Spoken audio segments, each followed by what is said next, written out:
This is an example of a two-sample t-test for independent samples. Researchers conducted a study to determine whether magnets are effective in treating back pain. Pain was measured using a visual analog scale, and the results are given below. Use alpha equal 0.05 to test the claim that those treated with magnets have a greater average reduction in pain than those given a placebo. Assume that pain measured on the visual analog scale is normally distributed and the population variances are equal. So right here, this tells me the conditions are met to use the two-sample t-test. Writing the claim as a mathematical statement in terms of mu sub 1 and mu sub 2, we want the average for those treated with the magnet to be smaller than the average for those treated with the placebo. So looking at the summarized data, I've got two sample sizes, one for the placebo, one for the magnet, their corresponding sample means, and their corresponding sample standard deviations. Because I want the overall average pain to be smaller for the magnet group, and I've labeled the magnet group as sample 2, as a mathematical statement, mu sub 2 will be smaller than mu sub 1. Because it doesn't contain the case of equality, that's going to be the alternative hypothesis. Moving mu sub 2 over to the left side using subtraction, I have the difference on the other side of the inequality to be 0. So putting those in terms of the null and the alternative, I have mu sub 1 minus mu sub 2 equal to 0 versus mu sub 1 minus mu sub 2 greater than 0.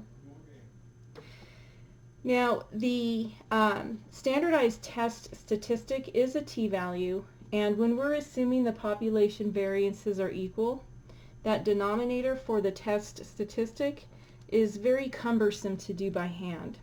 So I'm going to show you how to get that into the calculator using the two-sample t-test and have the calculator output that directly.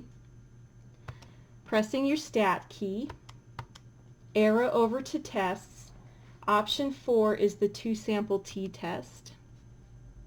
I have the summary statistics rather than the sample data in two lists, and I've already inputted the information.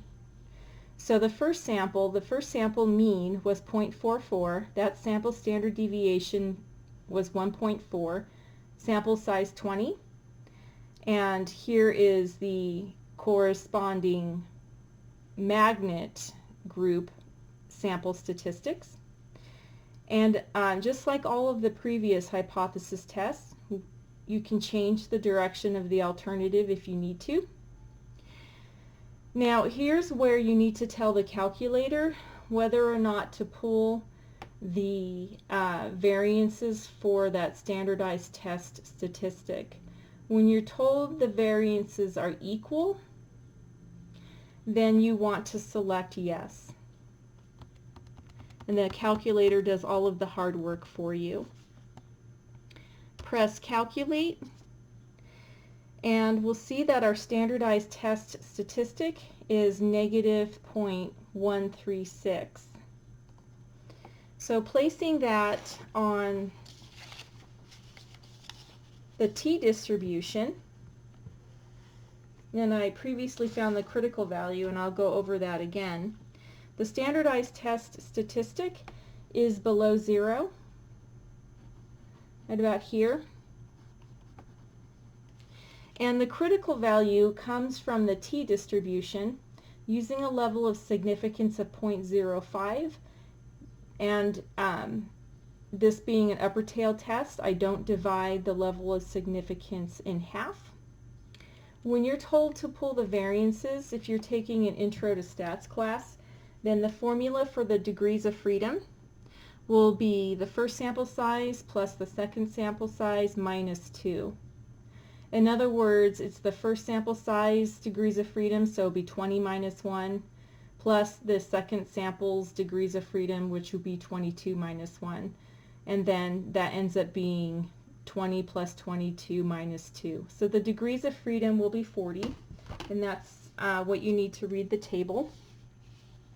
Now the table in the text I'm currently using is really hard to read because the font is very small. This table has the critical value in the upper tail only. So reading over to point 05, it's very hard to see. I'm thinking that's the correct one. And then down to 40 for the degrees of freedom. I get a critical value of 1.684. If you have an inverse T option under your distribution menu in your calculator, you could go ahead and find it that way. It will ask for a cumulative area, so you would need to put in 0.95 for the input into the inverse T, or if you did choose to put in 0.05, it will spit out the negative version, but you know just by the fact that this is an upper tail test that T value will be positive, so by symmetry you could just make it positive. Okay, so our standardized test statistic is placed well in the fail to reject region. So basing our decision on the critical value method, the decision is to fail to reject the null. So there is insufficient evidence, or there is not enough evidence to support the claim that those treated with magnets have a greater average reduction in pain.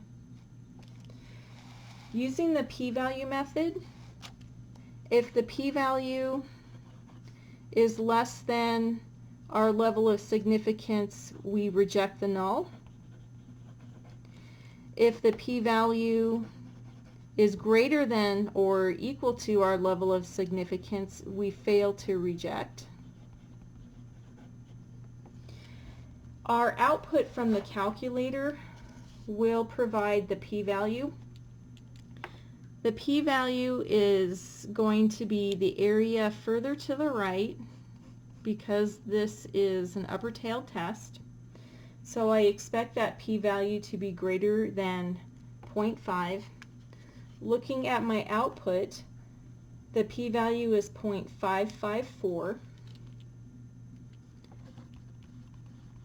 And comparing it to 0.05, I know this is greater than or equal to our level of significance. So again, the decision is to fail to reject the null, which is consistent with the p-value method. Consistent with the critical value method.